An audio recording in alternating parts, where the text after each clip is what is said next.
Hey guys, welcome to World Cinema in Tamil. நான் உங்கள் தமிழ் நண்பன். இன்னைக்கு நம்ம பார்க்க போறது 2003ஆம் ஆண்டு ரிலீஸ் ஆன ஒரு ஹாரர் பிளஸ் த்ரில்லர் மூவிங்க. இந்த படத்தோட பேரு ஹை டென்ஷன். எப்படி பேரை கேட்டாலே சும்மா அதிருதுல அதே போலதாங்க இந்த படமும் இருக்கும். ஸோ த்ரில்லுக்கு கொஞ்சம் கூட பஞ்சமே இல்லாத ஒரு படம். நீங்களும் என் கூடவே பார்த்து என்ஜாய் பண்ணுங்க. நீங்க என்னோட சேனலுக்கு புதுசா இருந்தா மறக்காம சேனலை சப்ஸ்கிரைப் பண்ணிட்டு அப்படியே என்னோட வாய்ஸ் ஒருக்காக ஒரு லைக்கை போட்டுட்டு வாங்க இப்ப நம்ம வீடியோக்குள்ள போலாம். படத்தோட ஓப்பனிங் சீன்லயே ஒரு ஹாஸ்பிட்டல காட்டுறாங்க. அதுல ரொம்ப காயப்பட்ட நிலையில ஒரு பொண்ணு அட்மிட் ஆயிருக்கா. அந்த பொண்ணு ஏதோ முணுமுணுத்துட்டே இருக்கா. நமக்குள்ள யாரையும் நான் வரவிட மாட்டேன் அப்படின்னு சொல்லிக்கிட்டே இருக்காங்க. அந்த சீனை கட் பண்ணி அடுத்த சீனை நம்ம காட்டும்போது மோசமான நிலையில அடிபட்ட ஒரு பொண்ணு காட்டுக்குள்ள தனியா ஓடி போயிட்டு இருக்கா.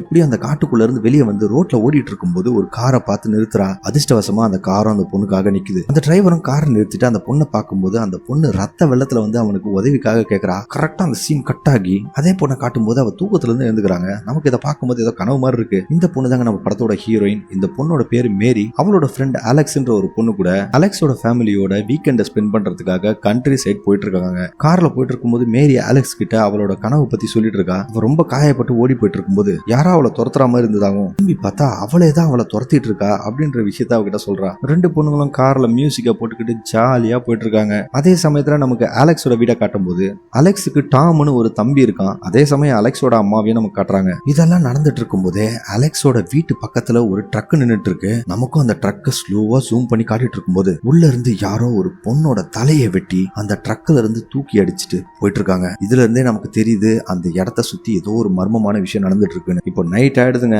அலெக்ஸும் ரொம்ப லேட் ஆகுதுன்னு சொல்லிட்டு ஒரு ஷார்ட் கட் எடுத்துட்டு வீட்டுக்கு போறதுக்காக போயிட்டு இருக்கா. போயிட்டு இருக்கும்போது அங்க ஒரு சோளக்காடு இருக்கு. அதுக்குள்ள ஏதோ விசித்திரமா சத்தம் கேக்குதுன்னு சொல்லிட்டு அலெக்ஸும் இறங்கி பாக்குறதுக்காக போறாங்க. போனவன் ரொம்ப நேரம் ஐயன் திருப்பி வராதனால மேரியும் காரை விட்டு இறங்கி அலெக்ஸை தேடி போறா. அவ அந்த சோளக்காட்டுக்குள்ள போய் அலெக்ஸை தேடிட்டு இருக்கும்போது திடீர்னு அவங்களோட காரை யாரோ ஸ்டார்ட் பண்ற சத்தம் கேட்ட உடனே மேரியும் பதறி அடிச்சுக்கிட்டு அந்த கார் கிட்ட ஓடுறா. யாருடான்னு பார்த்தா அலெக்ஸ் தாங்க மேரிய பிராங்க் பண்றதுக்காக கார் எடுத்துக்கிட்டு போற மாதிரி போறா. அதுக்கப்புறம் மேரியும் காருக்குள்ள ஏறிடுறா. கொஞ்ச நேரத்துக்கு அப்புறம் அலெக்ஸும் மேரியும் அலெக்ஸோட வீட்டுக்கு வந்துடுறாங்க. அங்க அவ தன்னோட அப்பா அம்மா எல்லாரையும் மேரிக்கு இன்ட்ரோடியூஸ் பண்ணி வைக்கிறா. அந்த ஃபேமிலி எல்லாம் சேர்ந்து டின்னர் சாப்பிட்டதுக்கு அப்புறம் அலெக்ஸ் ஃப்ரெஷ் ஆகிறதுக்காக குளிக்கிறதுக்கு போயிடுறா. மேரியும் ஸ்மோக் பண்றதுக்காக அந்த வீட்டை விட்டு வெளியே வராங்க. மேரி அந்த வீட்டுக்கு வெளியில இருக்கிற ஊஞ்சல்ல உட்காந்துக்கிட்டு சிகரெட் குடிச்சுக்கிட்டு அலெக்ஸ் பாத்ரூம்ல குளிக்கிறத பாத்துட்டு இருக்காங்க. இதுல இருந்து நமக்கு என்ன தெரியுதுன்னா அலெக்ஸ் அவளுக்கு ஒரு ஃப்ரெண்டு மட்டும் இல்ல, அதையும் தாண்டின ஒரு ஃபீலிங் தான் மேரிக்கு அலெக்ஸ் மேல இருக்கு. இப்போ ராத்திரி ஆயிடுது. எல்லாரும் தூங்க ஆரம்பிச்சிடுறாங்க. நம்ம இதுக்கு முன்னாடி பார்த்த அதே கொலகாரனோட ட்ரக் அந்த வீட்டுக்கு பக்கத்துல வந்து நிக்குது. அந்த கொலகாரன் அந்த ட்ரக்கை வீட்டுக்கு வெளியே நிறுத்திட்டு அந்த வீட்டோட காலிங் பெல் அடிச்ச உடனே மேரிக்கு அந்த காலிங் பெல் சத்தம் கேட்டுட்டு அவளும் ஜன்னல் வழியா யாரா இருக்கும்னு சொல்லி பாக்குறான். அதே சமயம் அலெக்ஸோட அப்பாவுக்கும் அந்த காலிங் பெல் சத்தம் கேட்ட உடனே இந்த நேரத்துல யாரா இருக்கும்னு சொல்லிட்டு அவரும் போய் அந்த கதவை திறக்கிறாருங்க. அப்போ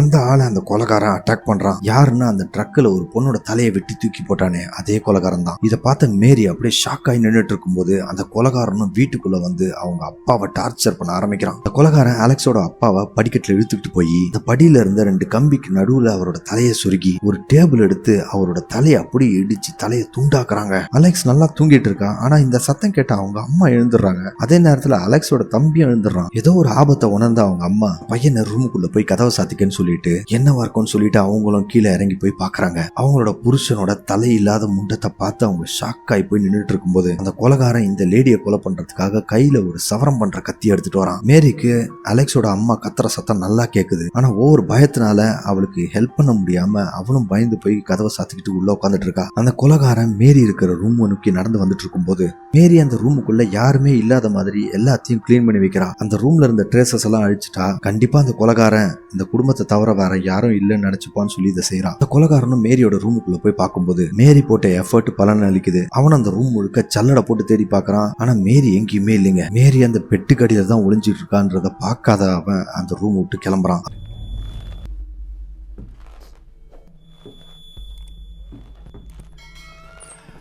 அவன் அங்க இருந்து போன அப்புறம் தாங்க மேரி பெருமூச்சு விடுறா. ஆனா வெளியே போனவன் நேரா அலெக்ஸோட ரூமுக்குள்ள போறான். அலெக்ஸ் நல்லா தூங்கிட்டு இருக்கா. அவன் அந்த கத்திய அலெக்ஸோட தொண்டையில வைக்கும் போது அவளை திடீர்னு முழிச்சு பாக்குறா. அந்த கொலகாரன் அலெக்ஸ பார்த்து சத்தம் போடாதன்னு சொல்றான். மேரியும் அந்த ரூம் விட்டு வெளியே வந்து அலெக்ஸோட அப்பா அம்மா ரூமுக்குள்ள போய் ஏதாவது போன் கிடைக்குமான்னு சொல்லிட்டு தேடிட்டு இருக்கா. அவ தேடிட்டு இருக்க சமயம் யாரோ நடந்து வர சத்தம் கேட்ட உடனே பயந்து போய் அந்த ரூம்ல இருந்த கபோர்டுக்குள்ள ஒளிஞ்சுக்கிறாங்க. அந்த சமயம் அலெக்ஸோட அம்மா அந்த ரூமுக்குள்ள வந்து அங்க இருக்கிற போன் எடுத்து ஹெல்ப்புக்காக கால் பண்ணலாம்னு நினைக்கிறாங்க. ஆனா பாவம் அந்த லேடி போன் பண்றதுக்குள்ள அந்த கொலகாரன் அந்த லேடியோட கழுத்தை மேரி கண்ணு முன்னாடியே அறுத்து கொலை பண்றாங்க. இதை பார்த்த மேரியும் அப்படியே பயத்துல உறைஞ்சு போய் நின்றுட்டு இருக்கா. அந்த கொலகாரன் அங்க இருந்து போனதுக்கு அப்புறம் மேரி வந்து அலெக்ஸோட அம்மா பக்கத்துல வந்து உட்காரும் போது அந்த லேடி சாகிறதுக்கு முன்னாடி அலெக்ஸ பார்த்து வாய் சொல்லிட்டு சாகுறாங்க. மேரி அந்த போனை எடுத்து போலீஸுக்கு போன் பண்ணலாம்னு நினைக்கும் போது அந்த போனும் ஒர்க் ஆகல. மேரி வர வழி இல்லாம அலெக்ஸ் கிட்டே உதவி கேட்கறதுக்காக அவளோட ரூமுக்குள்ள போறா. அவ உள்ள போய் பார்க்கும்போது அலெக்ஸ அந்த கொலகாரன் செயின் போட்டு கட்டி அவ வாயை வேற கட்டி வச்சிருக்கான். மேரியோ ரொம்ப ட்ரை பண்ணி அந்த செயினை ரிமூவ் பண்ணலாம்னு நினைக்கிறா. ஆனா அவளால முடியல. அந்த சமயம் அலெக்ஸோட தம்பி கத்துற சத்தம் கேட்ட உடனே மேரியும் போய் ஜன்னல் வழியா பார்க்கும்போது அந்த பையன் அந்த சோள காட்டுக்குள்ள ஓடுறாங்க. அந்த கொலகாரனும் கையில ஒரு துப்பாக்கி எடுத்துட்டு அந்த பையனை ஃபாலோ பண்ணிட்டு போறான். ஆனா சோகமா நமக்கு அடுத்ததா என்ன சத்தம் கேக்குதுன்னா வெறும் கன் ஃபயர் மட்டும் தான் கேக்குது.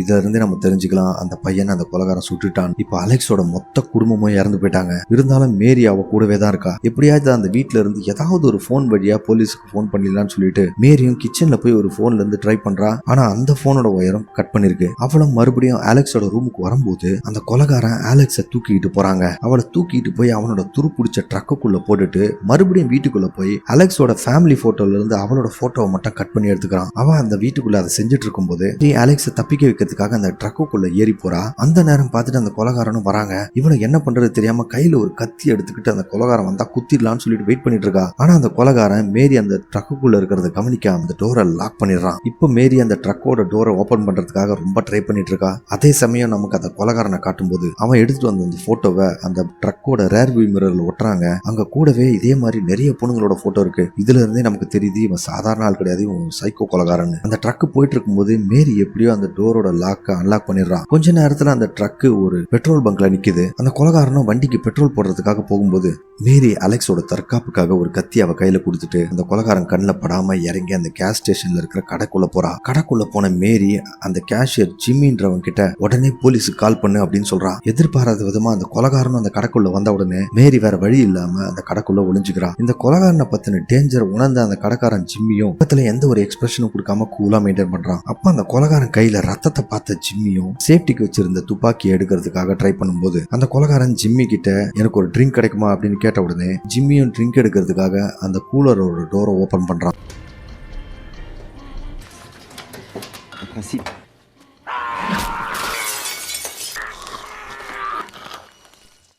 ஜிம்மிய கொடூரமா அந்த கொலகாரன் ஒரு கோடாலியில வெட்டிய கொண்டுறான். பாவம் அந்த ஆளும் அங்கேயே ரத்த வெள்ளத்துல இறந்து போயிடுறான். எல்லாமே அந்த கடையோட சிசிடிவில ரெக்கார்ட் ஆகுது. அந்த கொலகாரனும் அந்த கடையில இருக்கிற அந்த ஓபன் சைனை க்ளோஸ்டு மாத்திட்டு கண்டிப்பா கடைக்குள்ள யாரோ இருக்கிறாங்கன்ற டவுட் அவனுக்கு வந்துருது. மேரியும் பயந்து போய் அந்த கடைக்குள்ள இருக்கிற பாத்ரூம்ல போய் ஒளிஞ்சுக்கிறான். அந்த கொலகாரனும் மேரியை தேட ஆரம்பிக்கிறாங்க. ஏன்னா ஜிம்மி இவனை பார்த்து சஸ்பிஷன் ஆனதுனால கண்டிப்பா இவனை பத்தின விஷயத்த ஜிம்மி கிட்ட யாரோ சொல்லியிருப்பாங்கன்ற சந்தேகம் எல்லாம் தந்திருக்கு. அவனை மேரி ஒளிஞ்சிட்டு இருந்த பாத்ரூமுக்கு ரொம்ப க்ளோஸா வந்துடுறாங்க. ஆனா அவன் மேரிய கண்டுபிடிக்கல. அந்த கொலகாரன் அந்த பாத்ரூம் விட்டு போன அப்புறம் மேரியும் வெளியே வந்து தாகம் தாங்க முடியாம தண்ணி குடிக்கிறா. இப்பதாங்க எதிர்பாராத சம்பவம் நடக்குது. திடீர்னு அந்த கொலகாரன் ட்ரக் எடுத்துட்டு கிளம்பிடுறான். மேரியும் அந்த கேஸ் ஸ்டேஷன்ல இருந்து போலீஸுக்கு கால் பண்ணி கொலகாரனை பத்தின விஷயத்த சொல்லிடுறா. ஆனா அவளுக்கு அந்த கடையோட லொகேஷனை சொல்ல முடியல. போலீஸுக்கு இன்ஃபர்மேஷன் கொடுத்துட்டு அந்த கடைக்காரன் ஜிம்மியோட காரை எடுத்துக்கிட்டு அவனோட ரிவால்வரையும் எடுத்துக்கிட்டு அந்த ட்ரக்கை துரத்திக்கிட்டு போறாங்க. அவ காட்டுக்குள்ள அந்த ட்ரக்கை சேஸ் பண்ணி போயிட்டு இருக்கும்போது எப்படி அவ கண்ணுல இருந்து அந்த ட்ரக் மிஸ் ஆயிடுது. எங்கடா போனா அப்படின்னு சொல்லிட்டு அவ தேடிட்டு இருக்கா. அந்த சமயத்துல பார்த்தா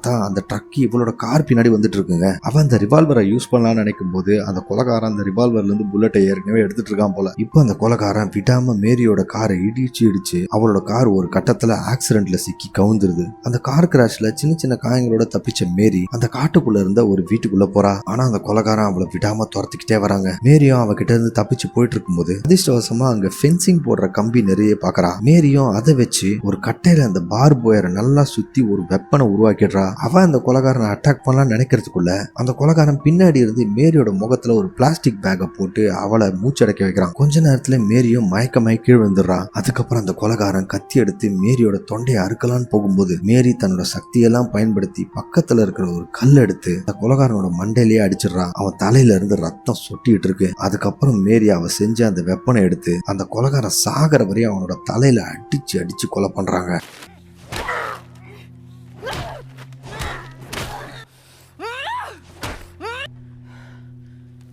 அவன் செத்துட்டானன்றதை செக் பண்றதுக்காக அவன் கிட்ட காது எடுத்துட்டு போற மேரிய அந்த கொலைகாரன் உயிரோட இருந்து அவளோட கழுத்தை பிடிக்கிறான். ஆனா இந்த முறை மேரி விடுற மாதிரி தெரியல. அங்க இருந்த ஒரு பிளாஸ்டிக் பேக்க அவனோட மூஞ்சிலேயே போட்டு அவனோட மூச்சு அடைச்சு அவனை கொலை பண்ணிடுறான். எல்லாம் முடிஞ்சிருச்சுன்னு தானே நம்ம நினைப்போம். இனிமே தாங்க ட்விஸ்டே இருக்கு. போலீஸ் அந்த கேஸ் ஸ்டேஷனுக்கு வந்து ஜிம்மியோட பாடி அங்க பாக்குறாங்க. அவங்க அந்த சிசிடிவி ஃபுட்டேஜ் பிளே பண்ணும்போது தாங்க அவங்களுக்கு ஒரு ஷாக்கிங்கான விஷயமே தெரியுது. ஜிம்மியை கொலை பண்ணது அந்த கொலைகாரெல்லாம் கிடையாதுங்க. இந்த பொண்ணு மேரி தான் ஜிம்மியை கொலை பண்ணிருக்கா. இன்னொரு பக்கம் மேரியை காட்டும் போது அந்த ட்ரக்கோட டோரை ஓபன் பண்ணி அலெக்ஸை ஃப்ரீ பண்றதுக்காக மேரி அவகிட்ட பேசிட்டு இருக்கும்போது ஏற்கனவே மேரி அலெக்ஸ் கிட்ட கொடுத்த கத்திய அலெக்ஸ் கையில எடுத்துக்கிட்டு என் கிட்ட வராத தூரம் போன்னு சொல்லிட்டு அவளை மிரட்டிட்டு இருக்கா. மேரி அலெக்ஸ் கிட்ட அந்த கொலைகாரன் செத்து போயிட்டான்னு சொல்லிட்டு இருக்கும்போது அலெக்ஸுக்கு மேரி என்ன சொல்றான்றதே புரியல. இப்ப நமக்கு ஒரு பிளாஷ்பேக்க காட்டுறாங்க. அலெக்ஸோட குடும்பத்துல இருந்து அவங்க செத்ததுக்கு வேற யாரும் காரணம் கிடையாது. அங்க எந்த கொலைகாரனும் கிடையாது. அந்த மொத்த குடும்பத்தையும் கைமா பண்ணது மேரி தான். மேரி டிலூஷனாவும் இருக்கலாம், இல்ல மல்டிபிள் பர்சனாலிட்டி டிசார்டராகவும் இருக்கலாம். அவ வேற வேற ஆளுங்க மாதிரி பிஹேவ் பண்ணிட்டு இருக்கா. பிளாஷ்பேக் முடிச்சு மறுபடியும் நம்ம காட்டும்போது அலெக்ஸ் மேரி கிட்ட இருந்து தப்பிக்கிறதுக்காக அந்த கத்தியில அவளோட முகத்துல ஒரு கோடை போட்டுட்டு வயித்துல குத்திட்டு அங்க இருந்து ஓட ஆரம்பிக்கிறான். மேரி இப்ப மறுபடியும் அந்த கொலைகாரனோட பர்சனாலிட்டி மாதிரி மாறி அந்த கார்ல இருந்து ஒரு சாவை எடுத்துக்கிட்டு அலெக்ஸ கொலை பண்றதுக்காக கொலைவெறியோட போறா.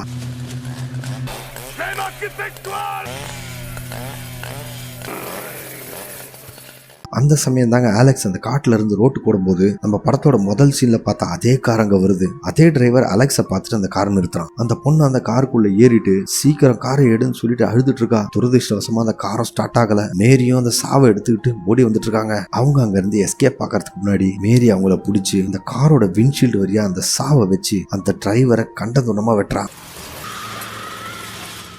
அவன் அந்த கார் மேல இருந்து இறங்கி சைடு விண்டோ பக்கத்துல போய் மேரி கத்திட்டு இருக்கிறத கிண்டல் பண்ற மாதிரி கத்தி காட்டுறான். அலெக்ஸ் ஒரு மெட்டல் ராடு வச்சு அந்த விண்ட்ஷீல்ட்ல இருந்த கண்ணாடி எல்லாம் கிளீன் பண்ணிட்டு தப்பிச்சு போறதுக்காக அந்த ரோட்டுக்கு போறான். ஆனா பாவம் அவளோட கால்ல முழுக்க கிளாஸ், கால் ரொம்ப காயமா இருக்கு. இதனால அவளால ஓட முடியல. கொலைகாரி மேரி கையில சாவை எடுத்துக்கிட்டு அலெக்ஸ் பக்கத்துல நடந்து வந்துட்டு என்னை லவ் பண்றியா இல்லையா அப்படின்னு கேட்டுக்கிட்டே வரா. இப்ப சாகிறதுக்கு தயாரா இல்லாத அலெக்ஸ் நான் உன்னை லவ் பண்றேன்னு சொல்லிடுறா. இதை அவ சொன்ன உடனே மேரியும் காமாகி அலெக்ஸ போய் கிஸ் பண்ண ஆரம்பிக்கிறாங்க. அந்த சமயம் அலெக்ஸ் கையில வச்சிட்டு இருந்த அந்த ராட மேரியோட நெஞ்சிலேயே குத்திடுறா. குத்துவாங்கனாலும் அந்த பொண்ணு அலெக்ஸ் கிட்ட நமக்குள்ள யாரும் வர நான் விட மாட்டேன் அப்படின்னு சொல்லிட்டு இருக்கா. படத்தோட எண்டிங் சீன்ல நம்ம படத்தோட ஸ்டார்டிங் சீன் பார்த்தா மாதிரியே அந்த ஹாஸ்பிட்டல காட்டுறாங்க. அதுல மேரி அட்மிட் ஆயிருக்கா. அவ நமக்குள்ள யாரையும் நான் வர விட மாட்டேன் அப்படின்னு சொல்லிக்கிட்டே இருக்கா. அவளை இப்போ ஒரு மென்டல் ஹாஸ்பிட்டல்ல வச்சிருக்காங்க. அலெக்ஸும் அங்க இருந்த விண்டோ வழியா மேரிய பார்க்கும்போது மேரி அலெக்ஸ் தன்னை பாக்குறான்றத உணர்ந்து அவளும் அந்த கண்ணாடியை திரும்பி பார்க்கும்போது படத்தையும் முடிக்கிறாங்க. ஓகே ஃப்ரெண்ட்ஸ், வீடியோ முடிஞ்சு போச்சு. இந்த வீடியோ பத்தி என்ன நினைச்சீங்கன்றத கமெண்ட் செக்ஷன்ல மறக்காம சொல்லிடுங்க. அப்படியே எனக்கு சப்போர்ட் பண்ற மாதிரி என்னோட சேனலை சப்ஸ்கிரைப் பண்ணிட்டு இந்த வீடியோக்கு ஒரு லைக் போட்டுட்டு இதை உங்க ஃப்ரெண்ட்ஸ் அண்ட் ஃபேமிலி கூட ஷேர் பண்ணுங்க. மீண்டும் இதே போல ஒரு வித்தியாசமான படத்தோட உங்களுக்கு கூடிய சந்திக்கிறேன். அதுவரை உங்களிடமிருந்து விடைபெறுவது உங்களுக்காக மட்டும் வித்தியாசமான படங்கள் கொண்டு வர நான் உங்கள் தமிழ் நண்பன். வீடியோ பார்த்ததற்கு மிக்க நன்றி.